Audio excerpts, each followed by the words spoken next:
everybody had a nice time, they danced and so on. All the music, the most music that they could find, and they were all in a happy mood. They were happy to be there to celebrate with me on my 100th birthday. That's good. So on your 100th birthday, did they play the music that you were accustomed to while growing up, or only their music? It was consistent with the occasion, see? But you know, the special music that I liked and saw was not there because he was saying just now that this Jerusalema music.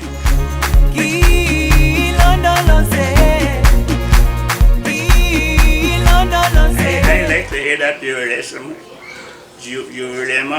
music. The master music. Dancing and so on. So, now, in your 100 years on Earth, you would have traveled throughout Guyana, or quite a lot of in Guyana. Yes, I traveled in Guyana, quite a few places and so on, especially East and West Beach, and the Rupununi, and the Lessenham, and Anai, and such places. From one country to the next one. Okay. We went back 50 years after the children went up. And they said that we'd like to see the place that you when they were little kids. And they got a bridge now. After I got qualified as a public health inspector, in those days there was a sanitary inspector. Yeah. He was a feared man and so on. But then she got on to public health inspector now. And I spent 2 years after qualified without employment. I spent 2 years training under the Colonial Development Fund. So why did you spend so long, 2 years without employment? Well, it takes long because the policy at that time was that you could not get employment unless somebody who's there retires or goes somewhere. So you were trained and you just sit at home. What you did at home during that I time? did all the two things. I worked in the laboratory actually. I couldn't buy a rice development scheme. Mars. Mars. In the rice testing laboratory at Mars, what you call my Coney Bar development scheme. You mentioned rice. That is an area. Rice. That's a rice area. And you said you grew up in this Myconi area where people plant a lot of rice. So yes, because during the time I was waiting, my father took me and to where we had Indians gave me a plot of land to plant rice. I had to plow behind a thing and so on. a bull. And I plant about an acre or so. At that time I think I got about $25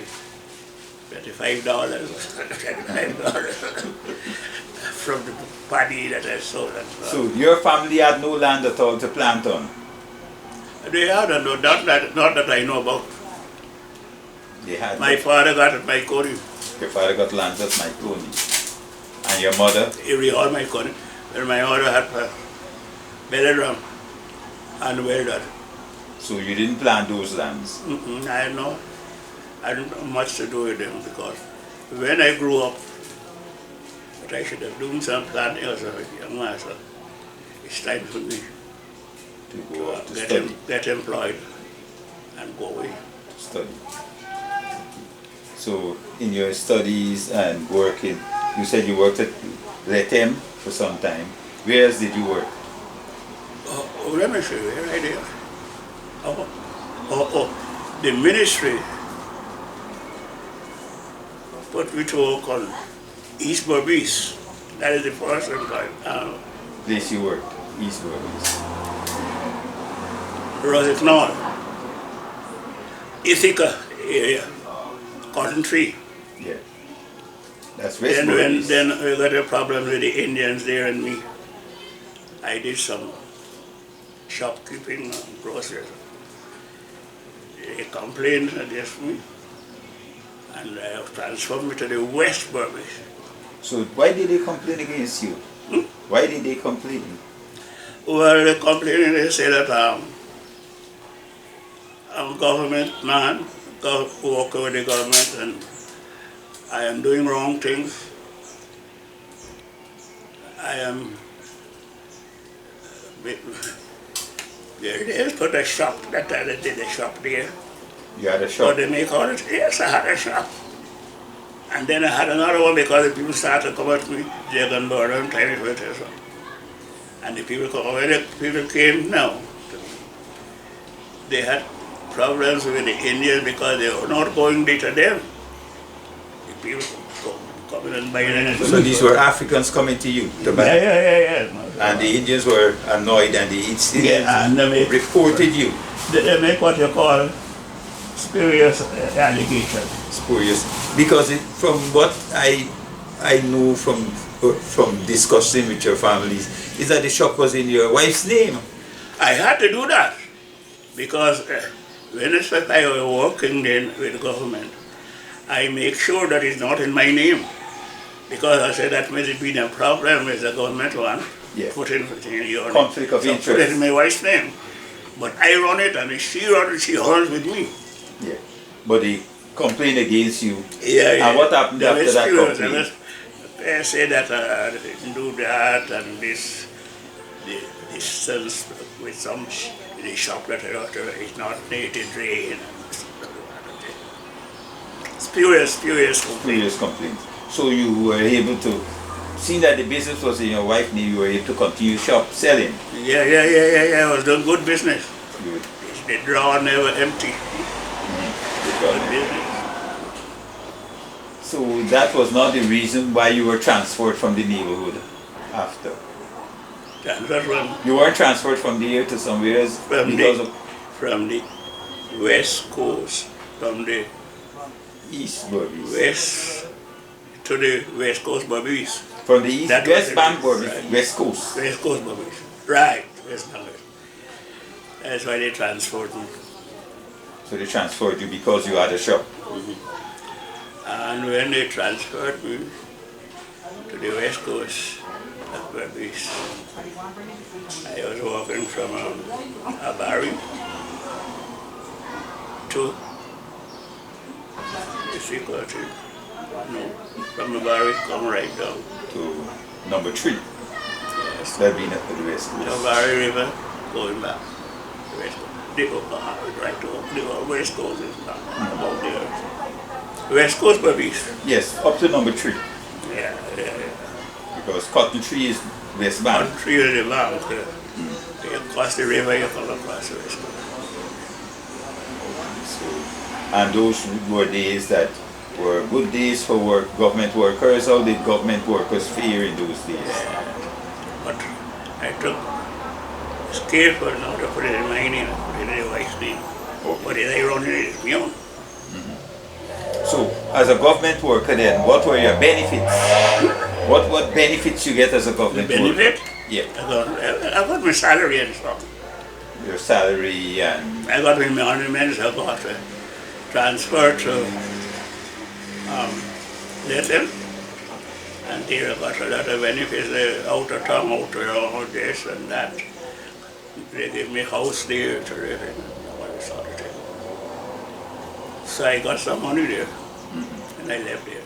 And then I take that money and I come and buy a house. It's in the 60s, now around the middle 60s. I used to hear that back in those days, government workers were given long leave, and their long leave were... I should think so. Maybe, but then you see, I was in a special scheme. My colonial, it was a colonial development scheme. Yeah. In the colonial, and we were special about a dozen or so of us who were selected in this scheme. 2 years training, took the exam, some failed, some passed. Who passed got in. Got jobs. So when you were employed, you got, after some time you got a long leave, which you could not spend in then British Guyana, you had to go overseas. Yes, when I go overseas, it was then British Guyana. Yeah. It turned after 60, 1960 something, 66. when I was at finished Latin, come to Virgin Ocean. Then the train started to run, stop holding and all that. So you, as your long leave, you had to take in England. The first long leave. The first long leave The you took in second England. long leave in New York. In New York. Why you couldn't take it in Guyana? You know? Why you couldn't They take fixed it, you know. They fixed it. They- So if you had no relatives in England, how you stayed in England? Well, my wife had a relative there. I stayed with my wife there. And what of the people, the government servants who didn't have relatives in England? Well, during that time, I stayed with my wife, and I had a course at the North London, Edmonton County Borough. Yeah. And I took a few months or so with them. Okay. And I got qualified there, with the white inspectors, white inspectors, they carried me around there. You trained with them? Okay. So is there anything you want to tell the young people today about? Well, I want to tell them that my inspiration was from a book called Up from Slavery. Up from Slavery? Have you ever heard of slavery? No, no. Both by Booker T. Washington. Booker T. Yes. He was a poor boy son, and he now make Tuskegee University in Alabama. Tuskegee, yeah. Okay. I got my race history.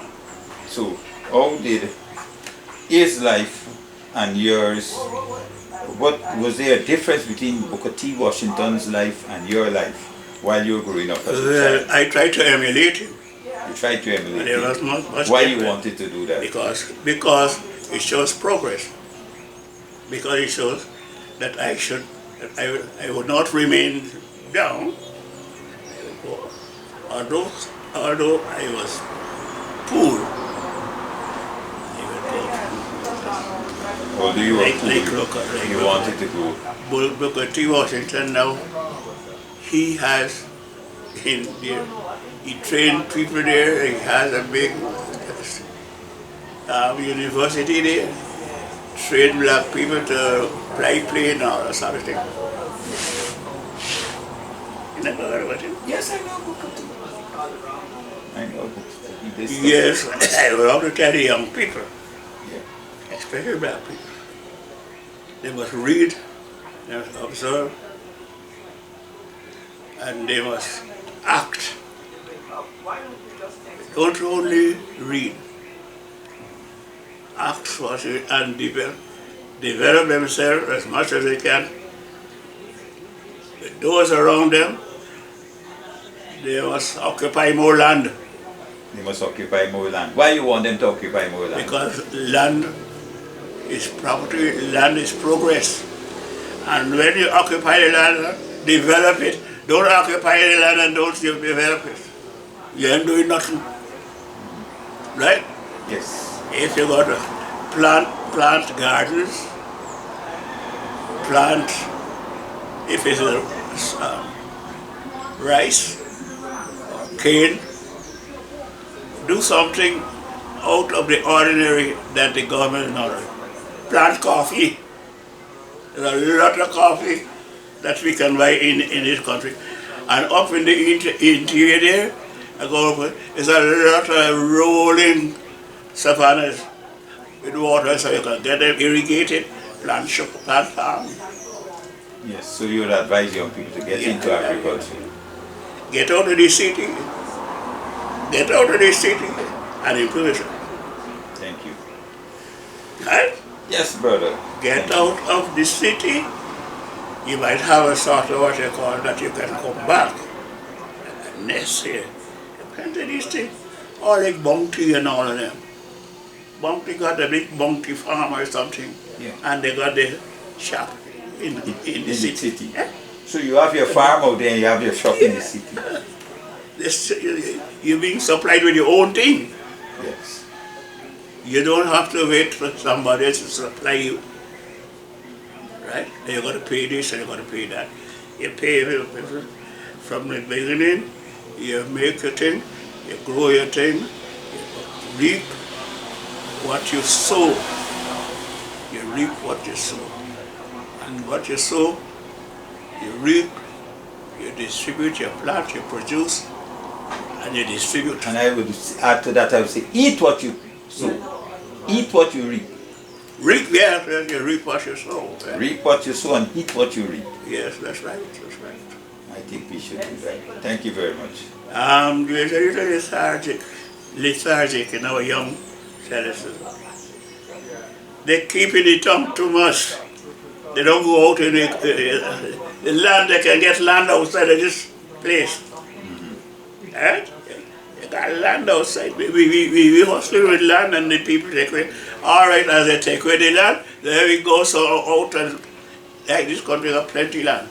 Yes. And get it. Look, We got my 3,000 square miles. My son came from England. He died in the accident and he died. He got a piece of land from government. I don't know how many acres he had. What you call it? Lease land. Yeah. Right? But you can work it. 1990, and he established a health resort there, boy. And he been making money with that thing. Unfortunately, he died in an accident. Yes. So people, you don't have to do one thing for a living. How many avenues you can do, man? Yes. Huh? Yes. Yes, if you can do this, you can. 20, 30, 40, right? Yeah. And be a man. The bottom say, every man must be a man.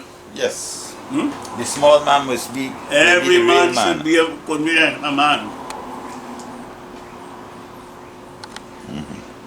Because it is there. The opportunities are there. But you got to grasp the opportunities. Don't let it slip by. Other people go and take the opportunity and they got it. And you let people go. Yes. You can't get work, I can't get work, and I can't get work. I can't get work, you can't exist. Huh? Work for yourself. Oh man, it's how they get in work, mate. They work for themselves. If they got to bring a truck or a trailer or an engine from outside and take the thing, develop the place by get seeds or something, go get this communicate with outside companies or whatever it is. Get books and so on. Read this book, see how they develop, see what they're doing, see how they develop. And say, you do the same. Opportunities. Huh? Yes. You don't sit down and let opportunities to come. Yes, You got to get up and get. You got to get up and go. Don't sit down and wait. You don't got angels out to come and give up. Get up and get. And do what you got to do. Angels don't come. Yes, do what you got to do and make it succeed.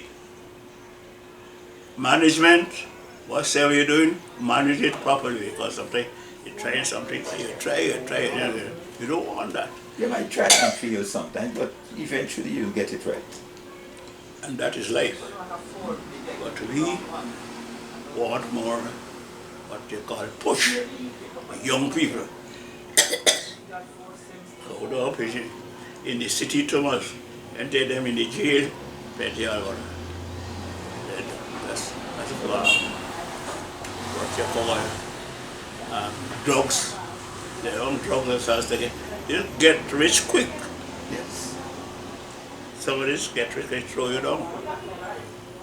Okay then. All right. Thank you very I much. must thank you very much for the interview.